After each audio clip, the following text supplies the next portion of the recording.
Cold calling. It's the bane of most salespeople's lives, but actually it's something we have to do if we're going to get success and open up opportunities for people that we want to work with. And the reality is, how do you do it? What are the key things you have to take into account when you're making cold calls? And how can you ensure that you don't flop at this really critical part of outbound prospecting? I'm going to share in this video the 10 things you've got to make sure that you've got in place to be successful when it comes to cold calling. And if you do those things, I'll even give you a bonus one at the end that you can use to hopefully open up new opportunities and win business. My name is James White, and I'm a sales expert, man that's lived and breathed sales for the last 35 years. I've spent my lifetime helping other people achieve sales success. I want to do the same for you. So want to get you in a position where you want to start cold calling? Let's have a look at the video and be in a position where we can get you doing the right things to get the right results. So a lot of people think that cold calling is something that doesn't exist anymore. There's no need to do it. And the reality is, a lot of people think that it's just something that I can sell. I can sell everything on via email or social media. The reality is, of course those tools can work for you, but picking up the phone and having actually a conversation with someone is so more powerful than ever before. And the reality is, if we've got targets to hit and the leads aren't coming to us, we've got to go and make it happen. But the thought of cold calling sends people into absolute dread. It makes them worried, it makes them concerned. And I get why. The thought of being able to pick up the phone and speak to someone you don't know about a subject that you're a bit nervous about maybe, and maybe getting that they're going to then tell you to go away or bugger off is not going to make you feel happy. But there is a method to do cold calling effectively. And if you do it in the right way, you can get great results. But what are some of the things you should make sure you put in place to do that? So point number one is this. I actually don't think cold calling is the right term to use for it anymore. I think it's targeted calling. Let me tell you something honestly. If you're just literally opening up an A to Z of potentially companies to call and ringing anyone and everything, I think you're going to fail. And I'm going to share why you're going to fail later on. But if you actually know the audience and the service and the issues that they face, and you know the pain points of that potential prospect, then you're going to be in a great position to actually open up a conversation with them. I have my most popular video called my sales plan video. I'll put a link to it here. And I talk about how the whole basis of a sales plan is to know the audience you're going to target and what their pain points and challenges are before you start to do that. So the first thing I'm going to encourage you to do before making a cold call is to be knowing the audience and who that person's going to be.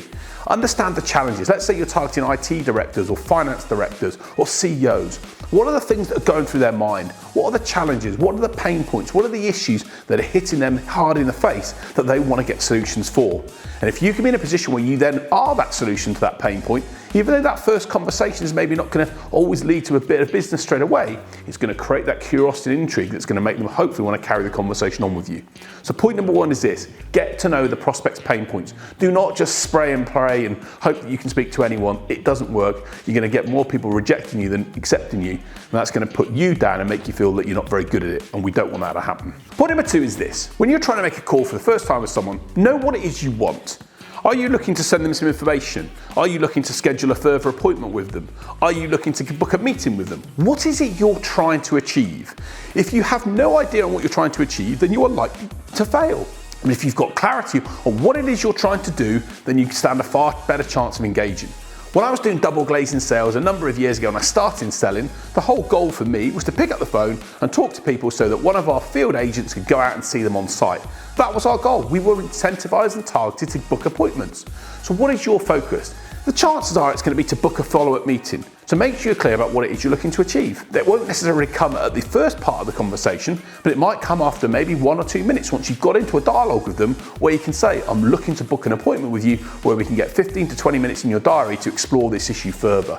Be clear about what you want and be clear about what it is that the prospect's going to get from that, and it's going to be a helpful way in which you can hopefully get them to think, yeah, this is worth their time, and committing to doing a bit more having a more detailed conversation with you. So point number three is this. A lot of people approach cold calls with a, hi, it's so-and-so, and how are you today? Is everything okay? I generally don't believe that works. Most of the time people know from the tone of your voice that that's what you are. You're making a cold call, and they generally don't want to engage because they don't see any value in having that conversation with you right now.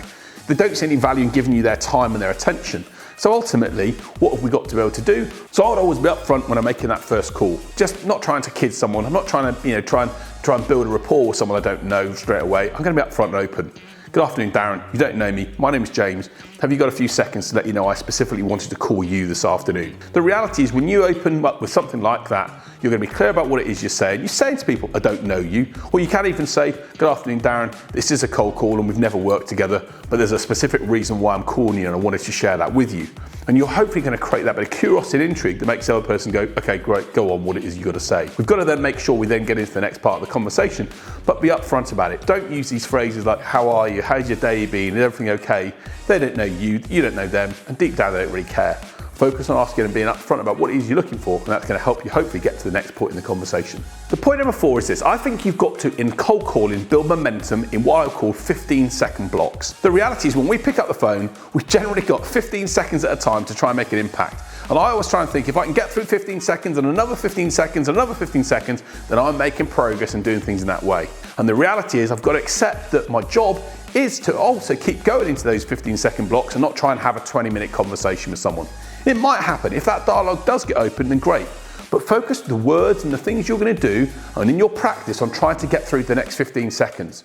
And make sure that when you get a reaction or response from the prospect or the buyer that you're speaking to, which you're going to get, that you can be in a position where you can overcome that and deal with the next 15 seconds of time. Build your script or outline for sales engagement in 15-second blocks.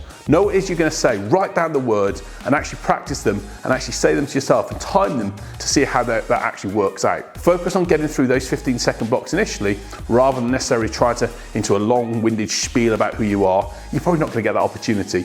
So point number 5 is this. I think you have to trigger some form of curiosity or some sort of intrigue in the mind of the other person.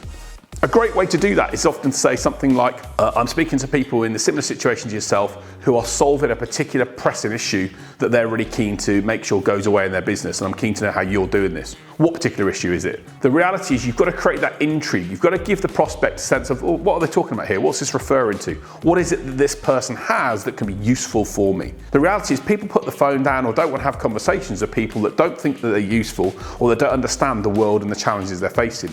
And if you've done your research to understand the prospect's pain points, then having a conversation such as, you don't know me, but I know that people in your role and in situation have challenges in X, Y, and Z areas, and I want to help you solve those. How are you dealing with that issue? Or how are you coping with that problem? Or what's been the implications of that on your industry or your company? And you're going to be able to open up the door. For example, in my business, when I sell sales training and mentoring, I might pick up the phone and talk to a CEO or a VP of sales and say to them, you know, how are the team closing the deals that you want them to? Are you really comfortable that you don't leave any money on the table? And the reality is they'll say, well, no, I think we do maybe don't convert as many deals as we'd like to. Okay, and what's stopping that from happening? What's causing that to be the case? And that enables me to open up a conversation and then share some information with them. Or I might share, for example, something curious to say, would you be interested in knowing how other people in your position are getting an increased conversion rate of maybe 40% on sales opportunities? Tell me how you're comparing with that sort of number. What it does is make them think, well, how are they achieving that? It creates curiosity in the mind of the other person that's going to make them want to carry on that next 15 minutes of conversation. The key thing is this, we've got to make the other person think, that person I'm speaking to is worthy of more of my time. If you don't do that, they're going to put the phone down and you've lost that opportunity.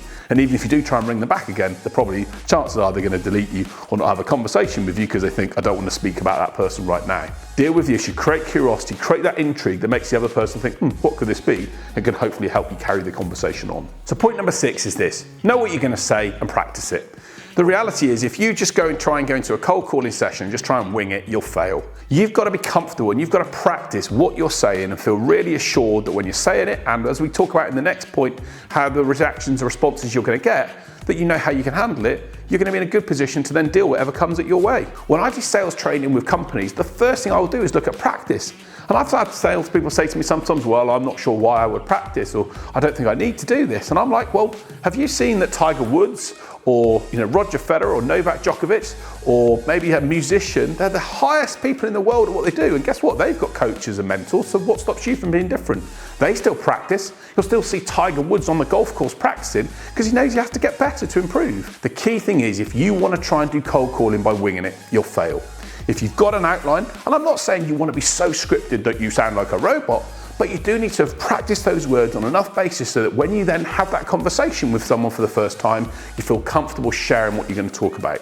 If you've practiced it and gone through the reactions and response and maybe gone through it with a colleague or a family member, the whole conversation, I've even asked people I'm having conversations with to be really difficult, to be a very difficult person on the end of the phone. At least it means when I've gone through that and overcome that challenge, when I get then someone in a real life scenario, I'm more able to handle it. The key thing is this: know what you're going to say and practice it, but don't sound like you're scripted. The best actors never sound scripted. They come across and deliver great performances on the screen because they've known what they have to do, they know their lines, and they're able to deliver it well. You're in the same position when it comes to cold calling. So point number 7 is this: you are going to get objections. Typical ones are, I'm not interested, I already have a supplier, I don't have time for this right now, call me back another time. You're going to get those objections on a regular basis. It's natural. That's if you do get through to someone. The reality is gatekeepers can generally be the first person you're going to speak to, and I cover that off in a separate video. But the key thing is, if you are going to get those objections, how do you handle it? Our brain has 2 options. We have what we call our amygdala, which sits in our brain, and we either have fight mode, where we stand up and say, hey, no, I'm going to deal with that situation, or we have flight mode, whoa, go off and panic and go off into another direction. And the reality is, the only way we know how to be able to stand up and deal with the situation is if we've practiced and know what we're going to say. So for example, if you get an objection that someone says, I don't have time for this right now, how would you respond? I'd respond with something like, I know you're busy, that's specifically why I called you, you're a busy person, but let me have a minute of your time now, and if what I share with you doesn't interest you, I'll leave you to it. How does that sound? Or maybe someone says, I've got an existing supplier already at the moment. Totally understand that. I expected you to have a supplier. Most people in your position do. But wouldn't it be useful just to at least look at 1 or 2 options that can give you some food for thought when you then come in to renegotiate with your current supplier? You want to create that element of response back to an objection, know how to handle it so at least you can keep the conversation going. Now, if you're getting 2 or 3 objections and it's clear that you're irate and making the person irate the other side, don't continue to chase them and push forward on that, and try and end in a positive way. Appreciate you've got lots going on, I'll leave you to it, I'm going to call you back tomorrow or the next day. Don't try and keep on chasing opportunities and trying to overcome objections all the time. You're just going to wind the person up and turn them against you rather than for you. But know how to deal with those 1 or 2 initial objections. They are going to come. If you don't handle them, you get flummoxed. But if you deal with them in the right way, you can get to hopefully where you want to be, which is to carry the conversation forward. So point number 8 is this: yes, you're cold calling, yes, you're in sales, but don't try and sell on the first call. I've seen so many people that I've heard so many people that just try and sell initially, and it just sounds and looks awful. I think your goal on that first call is to create that intrigue and that curiosity, and to create them the element where they want to give you some of their time. It doesn't mean to say you're going to do business with them, but you're just trying to make them want to continue the conversation on. And invariably, those people that try and sell straight away, that try and sell, hey, I'm just trying to see if you're interested in buying our X, Y, and Z, or I just want to see if you want to deploy our solution, it's going to make people go, no thanks, not interested, and then going to put the phone down. If you try and sell straight away, the chances are it's going to make you look desperate, and it's just going to piss the buyer off. Be in a position where you create that intrigue and look for that element of time. I'd even be saying to someone, even if I've carried the conversation on, I've got into another 15-second block, it may well be that our conversation doesn't go anywhere, but surely it's worth exploring that to see if we can help you do this, and this. By being able to have that conversation, by being able to open up that discussion, by being able to talk about the challenges that they're facing, it's going to hopefully help you be in a position to book up the next slot in the appointment, or to book up a meeting, or to at least send them some information which they can review a resource. But the key thing is, don't try and sell straight away, unless you're selling a product that's going to be sold out tomorrow. And of course, if you are selling a product that's sold out tomorrow, fine, pick up the phone, but the chance of getting someone to buy that for tomorrow is unlikely, unless it's some sort of like World Cup final tickets.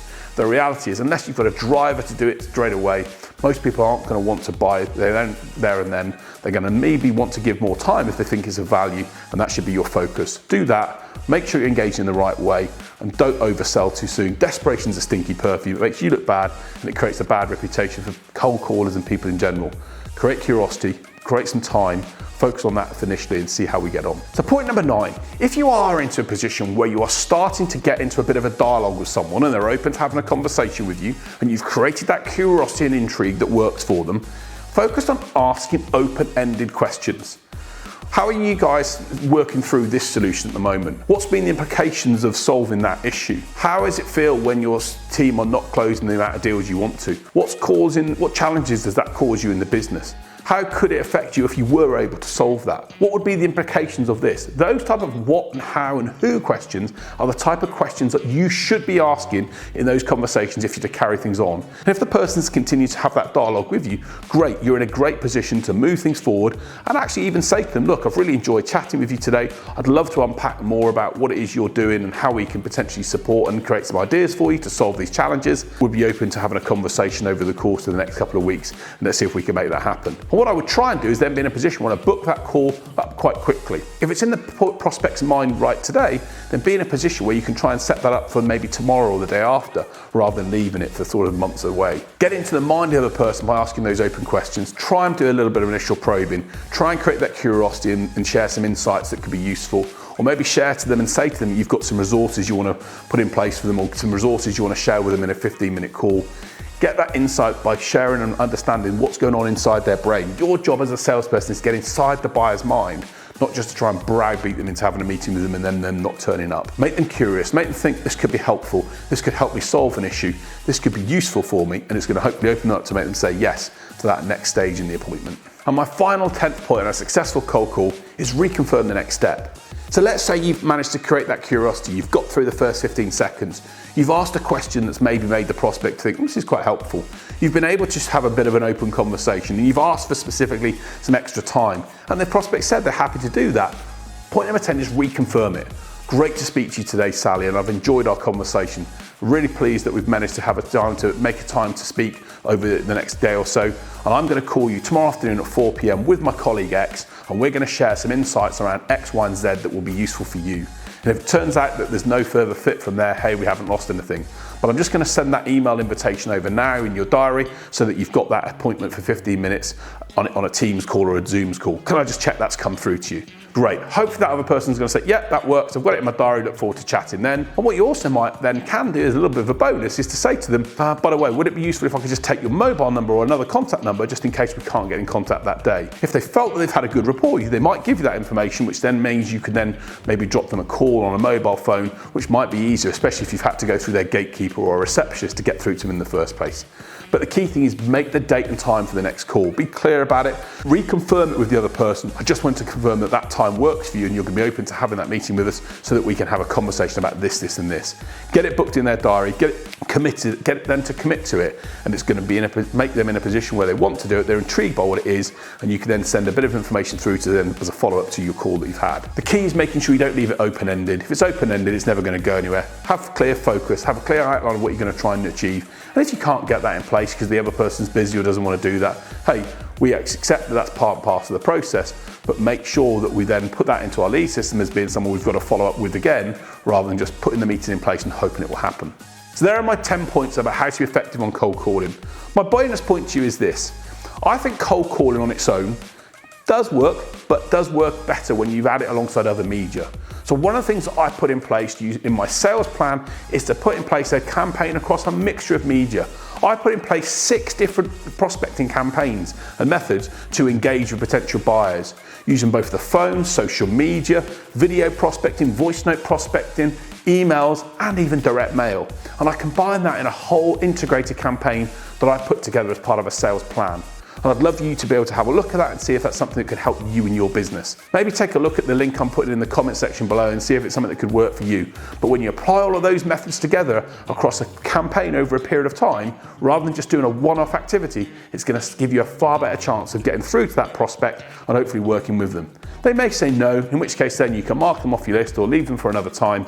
But hopefully the people that do want to engage, you've got the chance to then build a rapport and relationship with and hopefully work together with them. Hope this video has been helpful on how to approach cold calling effectively. It is tough. It's a thing that we have to focus on doing if we want to hit our numbers. We have to build the mindset and the practice and the belief in our heads that we can overcome the challenges that these type of situations cause. But if we focus on doing that because we know the end result that it's going to give us, it's going to help us do the right thing, get the right results, and hopefully open up some appointments to do business. Thanks for watching the video. Hope you've enjoyed it. If you have, please like and subscribe to the channel.